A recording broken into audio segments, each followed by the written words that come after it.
My name is Roberta Hill. I'm from the Mohawk Nation, Grand River Territory. I'm a survivor of the Mohawk Institute Residential School.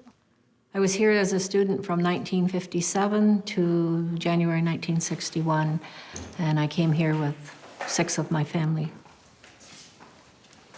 A lot of bad memories here, that's for sure.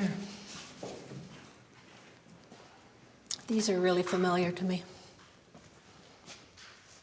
I used to play on these, on the girls' side.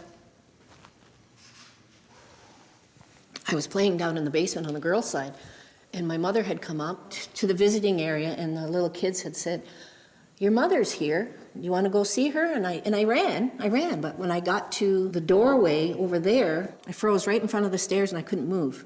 And I just stood there crying. And the more I cried, the worse it got, and I could see myself. I could actually, like an out-of-body experience, I could see this little girl crying. And it was me, and the little girl said, "Well, if you don't you love your mother, or don't you want to see your mother?" And I did, I really did. She said, "She's going to leave you. She's going to leave if you don't go see her." So at that time, I knew that she would go. Then things just kind of came back, and I was just like tears. I just took off running up those stairs. And I went and sat on my mother. And at that time, all I did was cry.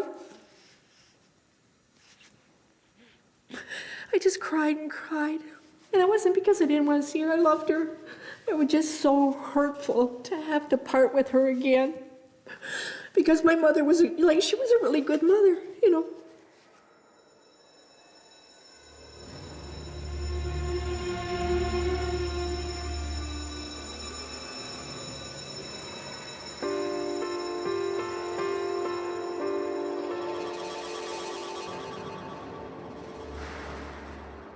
Not much to say about good times here.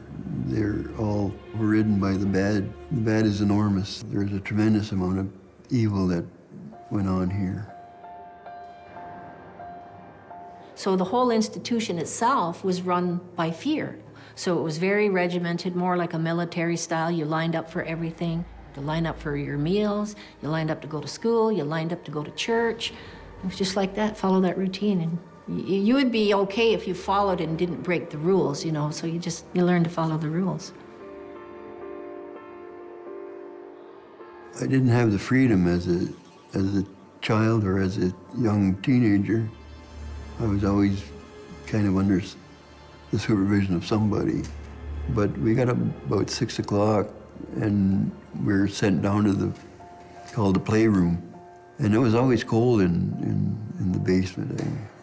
Early in the morning, still a lot of chill in the air, and yet they put us in a big cement room, and we had to keep warm however we could. We learned all kinds of farm work. I worked on a farm so long that I picked up a certain discipline where hard work would get me where I'm going. And I think at some point there was somebody here that, I don't know if it was a kid or a supervisor, told me I would never leave here. So that really stuck in my mind that I was going to be in this place forever. You're isolated. All you see is this world around you. This is it. That was my world. I didn't learn about all those other things that were going on until my adult life. I didn't know there was all those other residential schools. I don't think anybody in Canada knew that much. So it was kept very secretive, and yet when you start to look at every residential school across Canada, you find the same things. And I came to the Mohawk Institute when I was about 6 or 7 years old. And I spent 6 years here. I was picked up on an Indian reserve at Moraviantown. And walking on a road.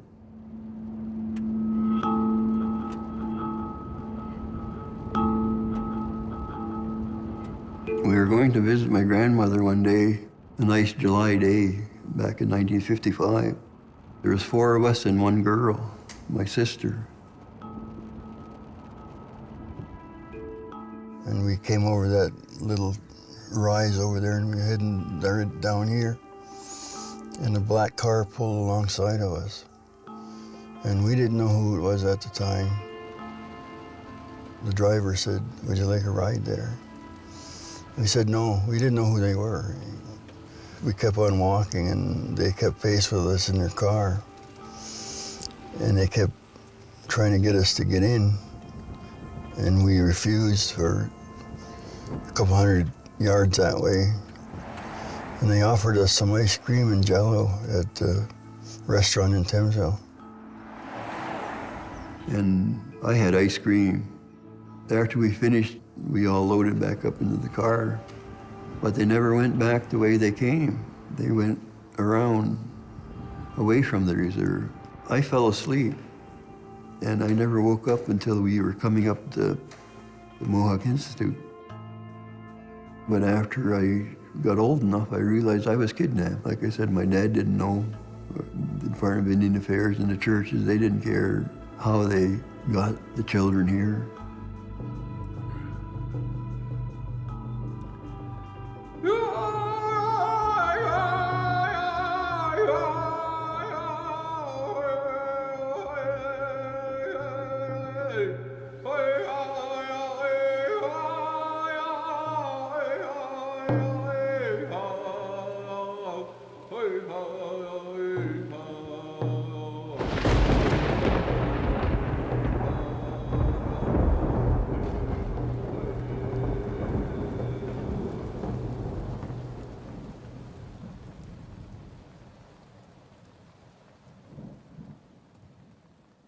I believe it was February, about 2 years ago. I was on the Board of Sessions at Chisholm United Church in Chisholm Township. It's about 5 miles out of here. And my first Board of Sessions meeting, in fact, and there was 2 other members and the minister and myself. And the minister was going through the agenda that we were to talk about that day, and she mentioned the residential school system. And all of a sudden I started to shake and broke down crying. Had no idea why. I didn't know what this was about at all. From that, I ended up going to my doctor and for some help for depression, and he referred me to a psychologist in North Bay, and took her probably 20 minutes to determine that the biggest part of my problem was from that incident 50 years earlier. I was stationed there in the RCMP. We had a territorial jail there, which most times I was a jail guard at night. And this day shift, I happened to be assigned to whatever came on through the door. It would be sometime between November of '64 and April of '65.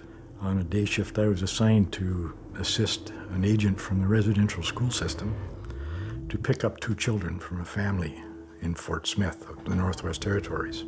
I went to the door of this home, and the woman who lived there knew why we were there. She knew that her two daughters were being sent to residential schools. The mother was crying, both children were crying, probably 6 and 8 years old.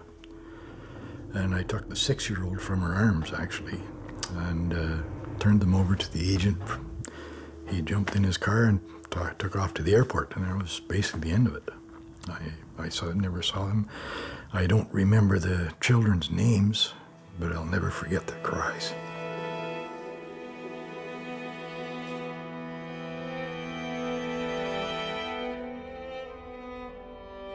At the time, I didn't like the idea of taking kids away from their family. It bothered me, and of course, being in the RCMP, I had no alternative, couldn't complain about it. The only thing I knew about the Indian residential schools was a place where they could get formal education, and I didn't see any problems with it. Since then, I've come to realize what they were about, and I know differently now, and that's part of the story that I want to tell. It took up maybe 5 minutes of my life, and I buried it back in '64, '65. And about 50 years later, it came back to haunt me here in Powassan.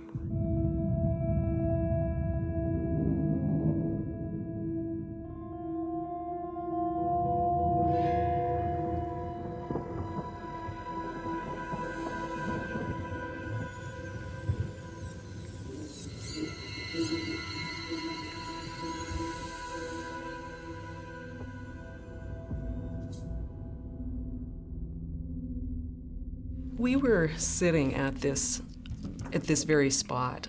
I'm not sure if it was exactly the same table, but we were sitting at this very spot at a board meeting. You remember, Ron, you were on the board at the time, and the board at that time had decided that they wanted to study this book called A Healing Journey for Us All. And part of that took us into residential schools. Well, let me say first clearly that I think the residential school history within Canada is one of the greatest tragedies, if not the greatest tragedy, in our whole history as a country. It's the damage that's been done to so many lives, and the damage that it continues to be done and that will be felt generationally is just, it's beyond one, I mean, it's hard to even take it in.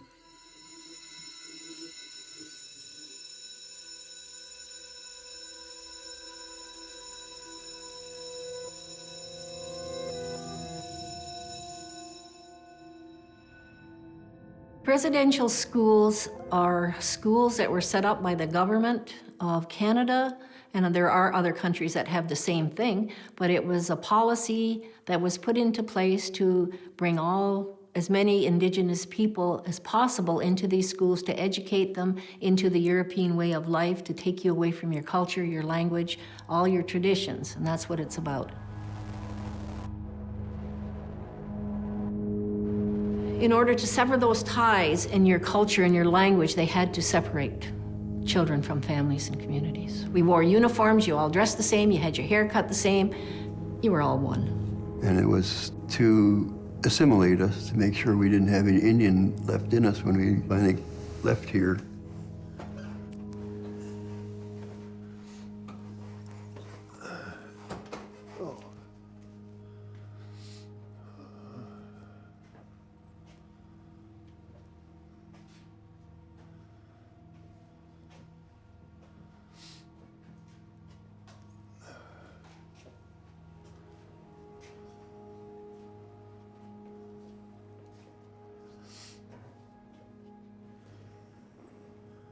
They took us to church every Sunday. We had to say prayers and things like that. We weren't allowed to talk in our language. We had to speak English. But it wasn't indoctrination, like they didn't put us in one room and indoctrinate us all day long or anything like that. It's just the way, the routine of the place. It was in the routine that you didn't speak anything but English. You went to white man's school. You went to white man's church. You wore the white man's clothes. All those were built in. It wasn't a classroom lecture kind of thing. It was ingrained in the system. It was about 11 years. It was taken from them. There was no mother, no father figures. Nobody said good night or come and see you if you were sick or something. Nobody looked after you except that they put us in a big playroom similar to this dining room, and we sort of looked after ourselves.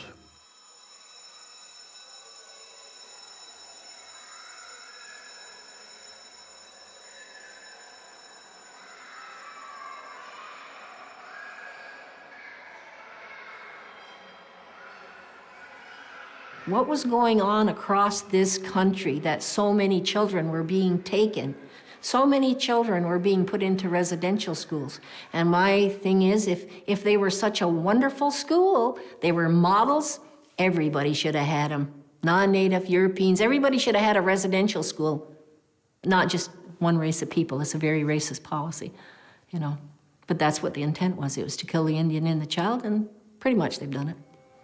So you get punished for being who you are.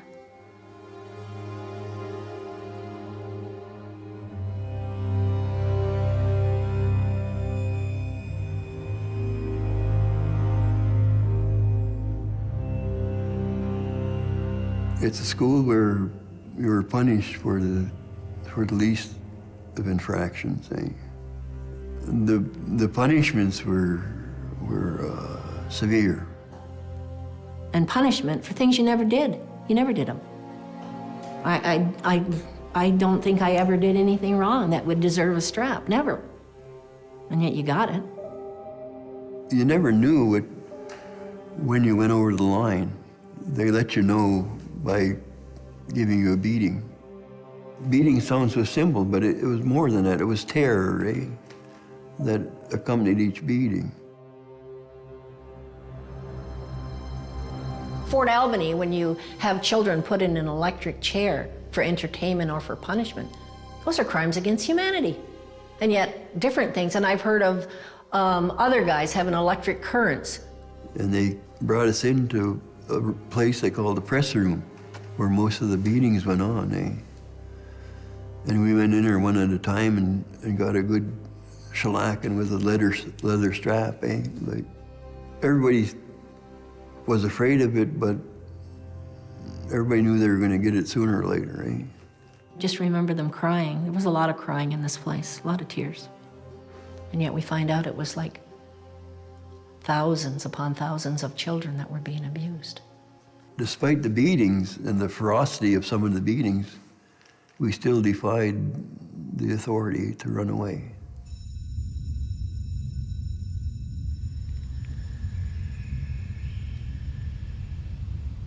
The boys' side housed over 60 boys.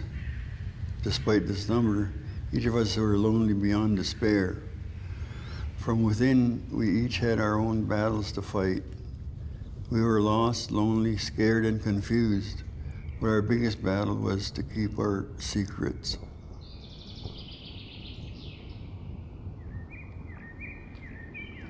Our lives were shrouded in secrecy. No one could know that we all collectively knew, that kids were being raped and molested in large numbers, sodomized by beasts. No one could know. No one would ever know. Sodom and Gomorrah had to be a nicer place, so we tried to escape.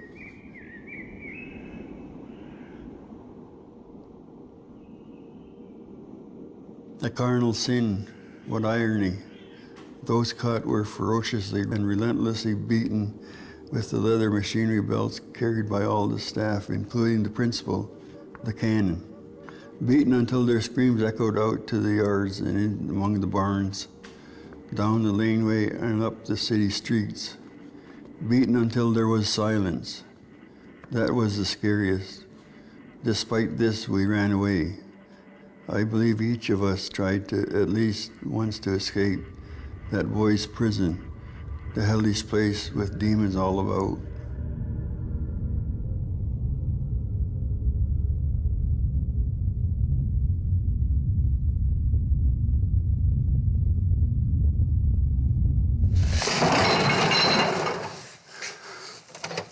Yeah, it's open. There's the boilers. At that far end is where I got molested time and time again. Day after day. Boy, did I ever wish somebody would come by or somebody would miss me somehow. And nobody ever came. And I just came out of there feeling so dirty, rotten, low, as you can imagine. And I thought every kid out there knew that I had what happened to me. But I think it all happened to them because none ever bothered me. None ever asked me what happened in there. So I think we all got it at one point or other. But it was a nasty, dirty place.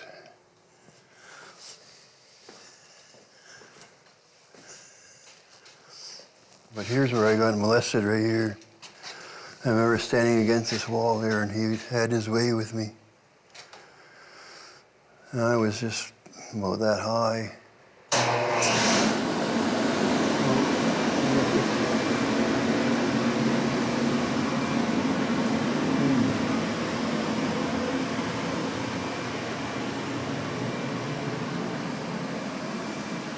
It's the time in my life when I felt so dirty and so all alone.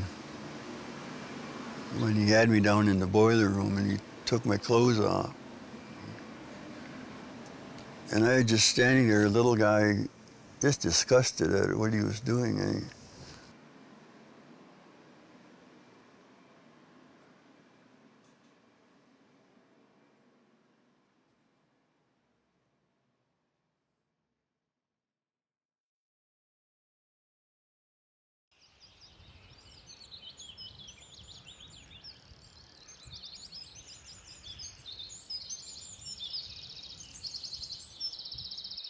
I think it's very, very possible that children did die here, but we'll never know. It's just I've heard too many different stories for it to be all lies. If they're not buried here, they're probably buried somewhere on the property. And it's just one of those things that in time we may come across it. But this we can investigate. If there's any truth to it, if there's anything in there, just from the people that I know, from the survivors that I know, that say that, yeah, they remember this being something. And you don't just put a window at the bottom of a basement for no reason.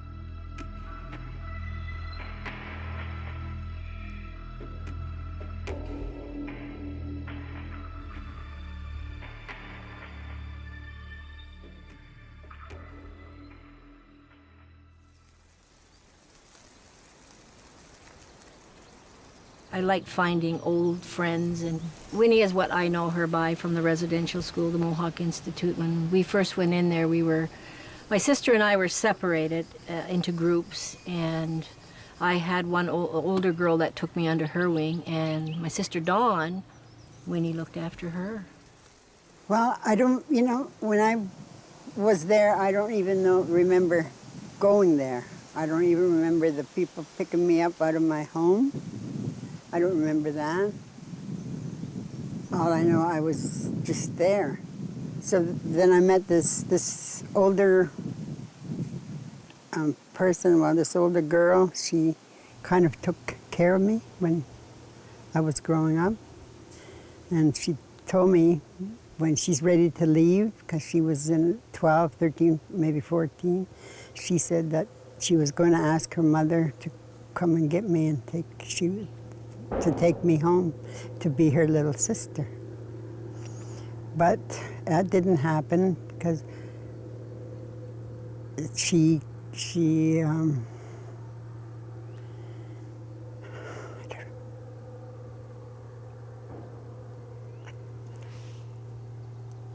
got hurt. She got hurt bad. I think somebody hit her on a tree. And I don't know. I think she died, but I'm not really sure. But I don't know.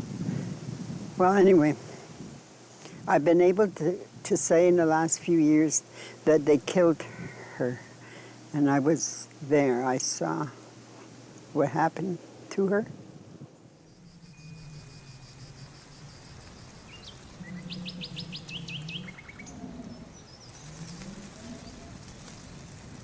Sometimes I used to dream of her. She would come to me in a dream, but it hurts to talk about it. Because I remember her when she used to piggyback me on her back, and we'd run and play, and when I got hurt, she'd pick me up and she'd give me a hug and tell me not to cry. Like, why would she be doing that now?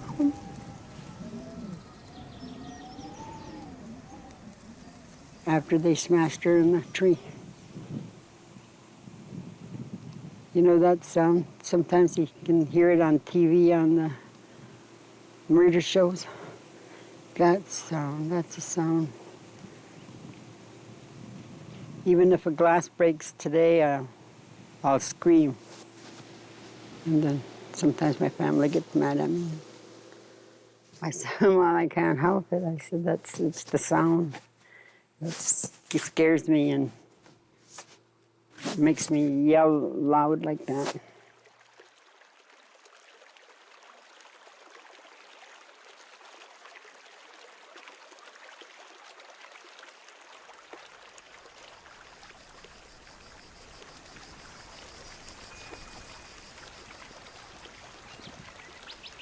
The scene is a drowning child who, just shortly before, was flailing away with his head above water in a raging river.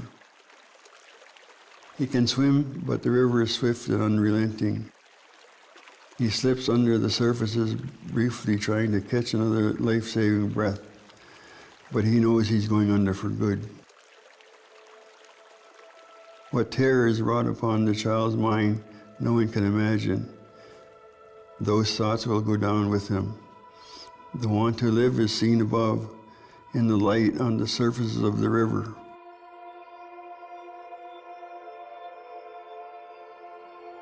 As he slowly sinks, his hair is silky and wavy, his arms still ever moving so slowly and reaching, for no purpose except that his will tells him to reach up. The lighted surface fades and his body has no more movement except that of the current. He tumbles lifelessly along the bottom and into oblivion.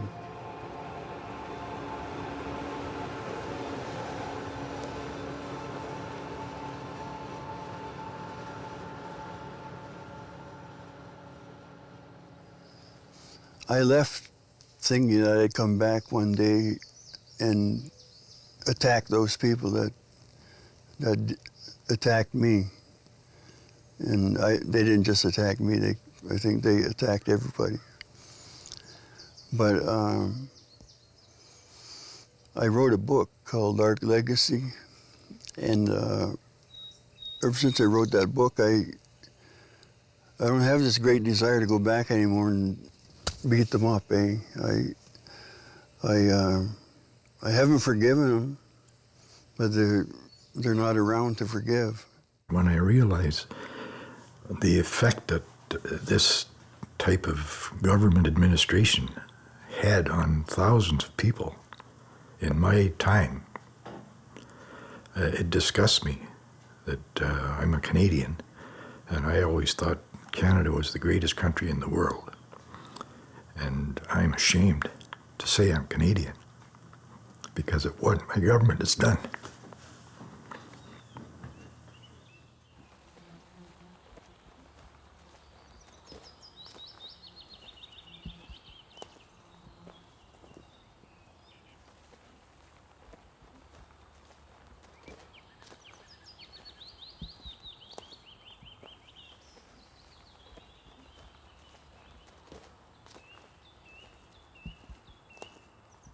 The government wanted access to mineral rights, mining, lumbering, fisheries, all natural resources that Canada has. And they all are on native land, of course. They were here first. So the government, I guess, determined that rather than go to war with the natives, they would eliminate them.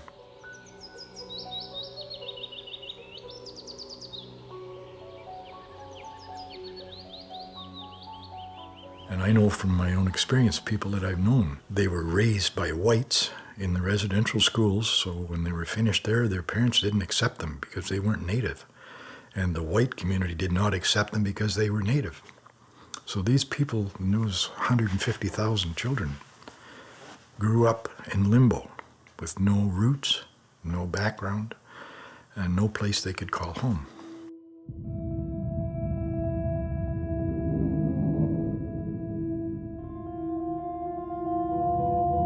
I knew ahead of time when I was going to leave. I went to school that day, and it was the last day of school in summer. Everything seemed brighter then. The grass seemed greener, the sky was bluer. And it was just a great day.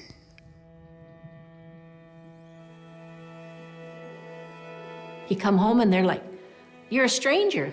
I'm a stranger to them, but they're a stranger to me too. So I had to go find who my relatives were. How was I connected to this community? I knew where I came from.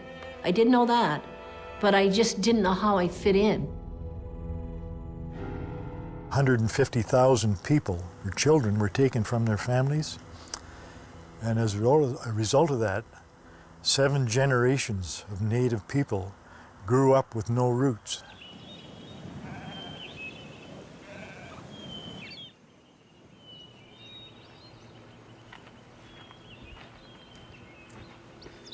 This is my friend Carol Cucci, whom I've known for a few years, and appreciate her friendship and what kind of things she can tell us about her First Nations. So, having my father, my aunt, and my uncles gone to residential school, my father never discussed his upbringing.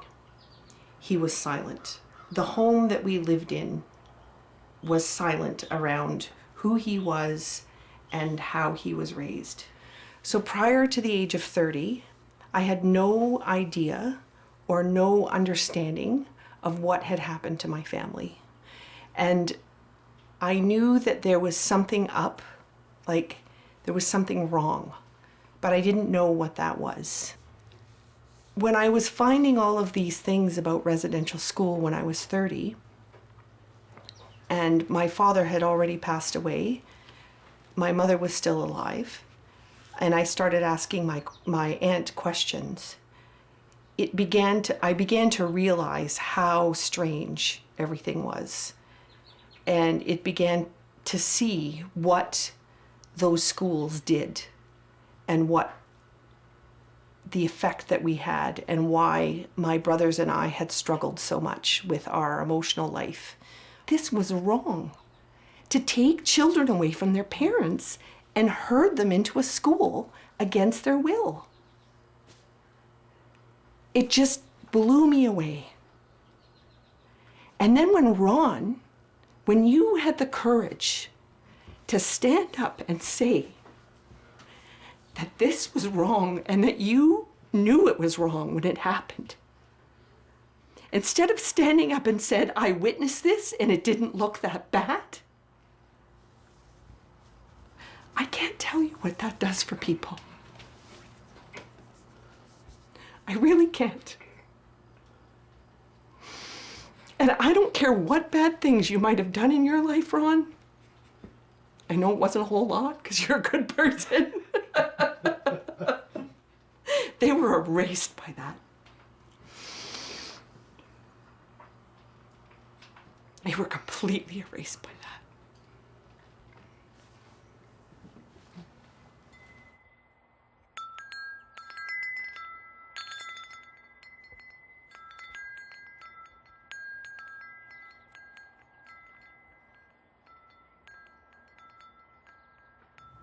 But what you don't hear about is what happens to adult people when their kids are ripped away. And those kids come back broken, but they come back broken to adults that are insane. And that's the other half. So nobody is okay.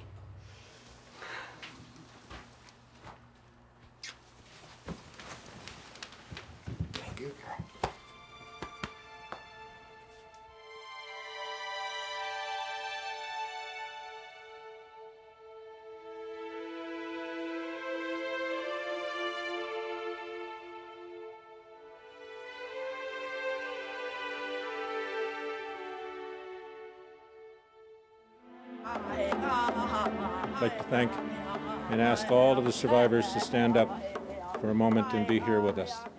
Survivors, please stand. The children and the grandchildren of survivors, please stand up as well. Things began to change when the survivors of the residential school experience went to court, beginning in the 1980s. But not really successful until the mid-1990s when the courts finally ruled that they could sue the government for the abuses that went on in the schools and the churches as well. The root of the TRC is in survivors themselves. Survivors said, we demand attention and we demand recognition for what it is and was that we experienced in the residential schools. I had a hearing problem. I was mocked. I was teased.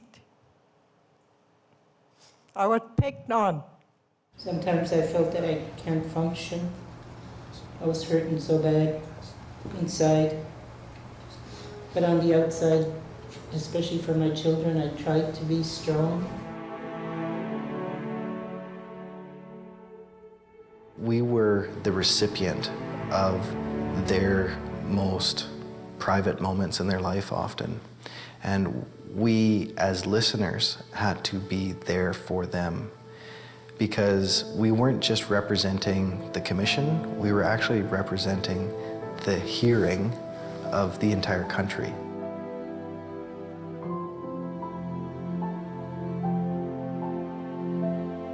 Well, as a commissioner for the Truth and Reconciliation Commission, listening to the stories of residential school survivors was difficult, emotionally very challenging. But there's no doubt that when they cried, often we did as commissioners, we always made it a point to repeat back to the survivors what it was that they had told us, because we wanted them to know that we had heard them and that we believed them.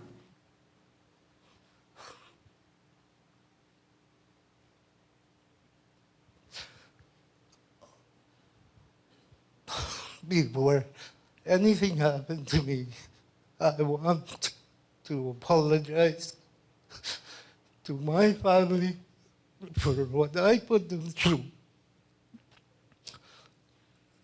I could tell my grandchildren, I could tell my great-grandchildren that I love them.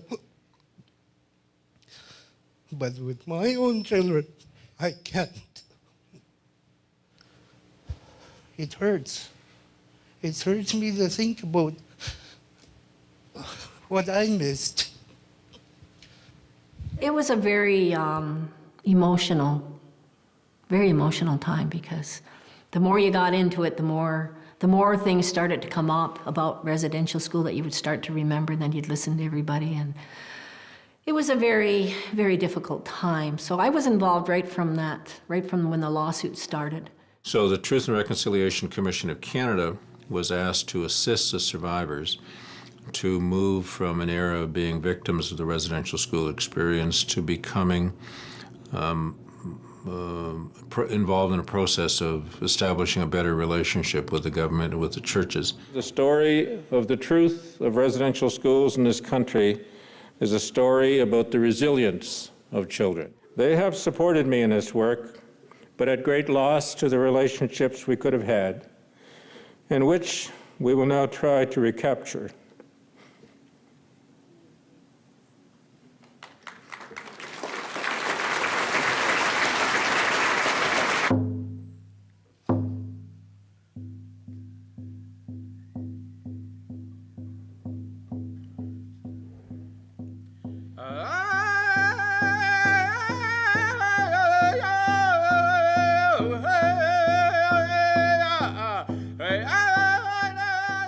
Residential school survivors, Reawaken Canada. This is not only about resilience. There's a whole lot of truth that has been shared. It's also about reconciliation. And there's not going to be any truth and reconciliation in my time or in your time. It's going to take 2 or 3, 4 generations to work all this out, to get it in the history books and have it become commonplace, that the guy next door knows what happened. The future of Canada, will students be told that this is not an integral part of everything we are as a country, everything we are as Canadians. That is a promise we make right here, all of us together.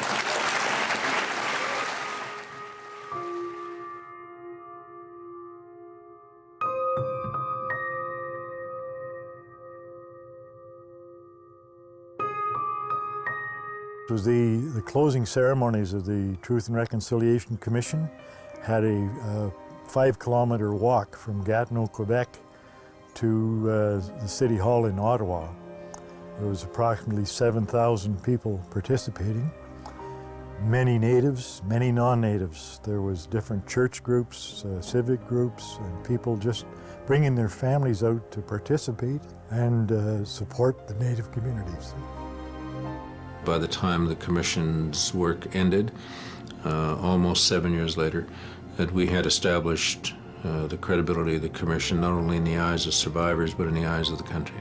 the Truth and Reconciliation Commission has brought an image of Canada forward that now includes this history.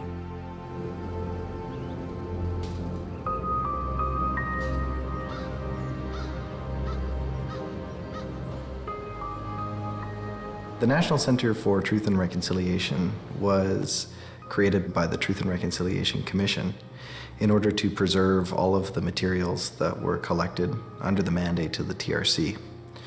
But more than just preserving these materials, survivors right across the country have asked us to ensure that their statements and the other material that was collected finds their way into the hands of educators, into the hands of researchers. So we have a very important and critical role in continuing to expose the truth, ensure Canadians understand the truth of what's happened in this country, and further contribute to ongoing understanding, healing, and reconciliation in this country. Canadians no longer have an excuse, though, which I think is one of the most critical things about this process of truth and reconciliation. The I don't know or I didn't know really is no longer defensible.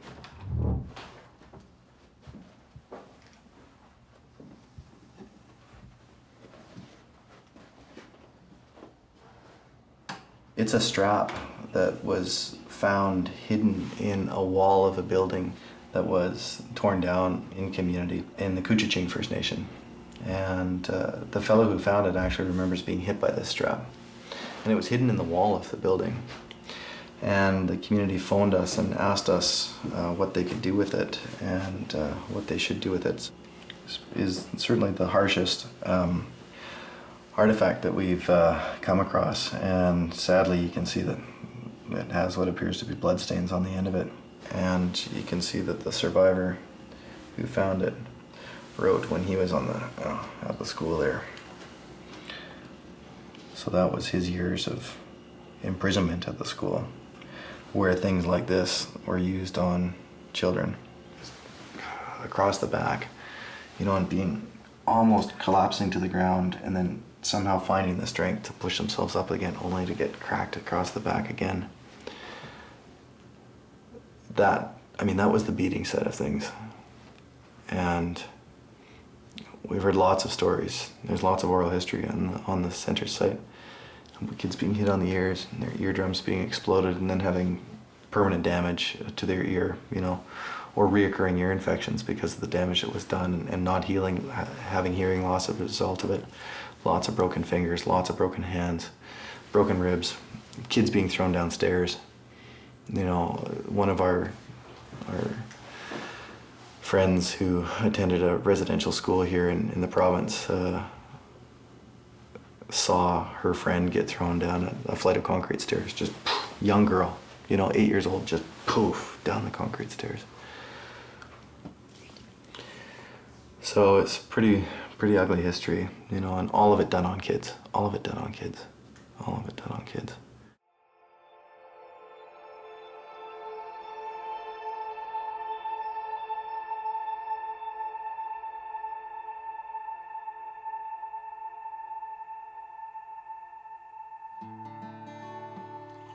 I have a dream, a song to sing,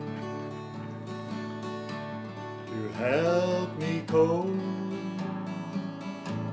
with anything. If you see the wonder of a fairy tale, you can make your future. I'm very hopeful. I'm still a bit scared as to what's happening and what could continue to happen. I want to see action. I want less talk and more action, so we all know that something is changing in terms of healing for the Native folk and for white and brown and yellow Canada.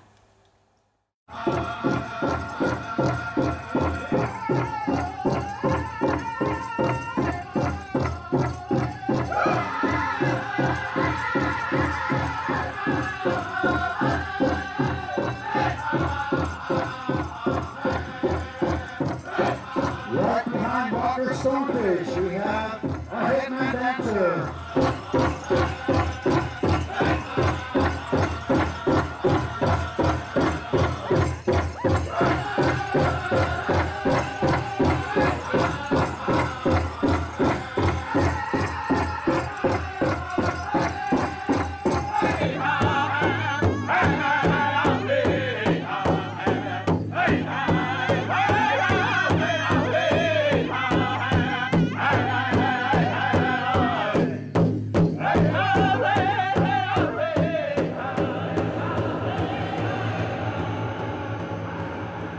Everyone there is unique.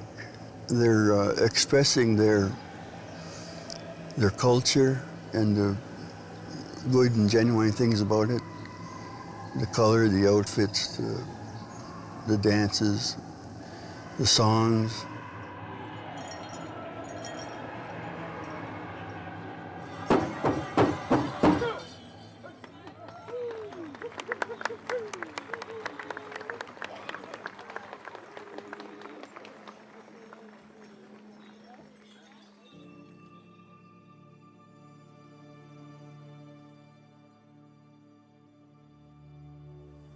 When every residential school survivor is healed, I'll be healed.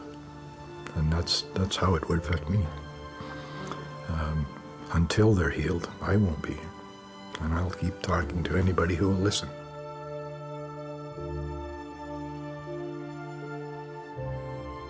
There's always hope. Without hope, we're done. You know, there always has to be hope. And when I look at my grandchildren, I think, yeah, there's a lot of hope. I see positive things for them.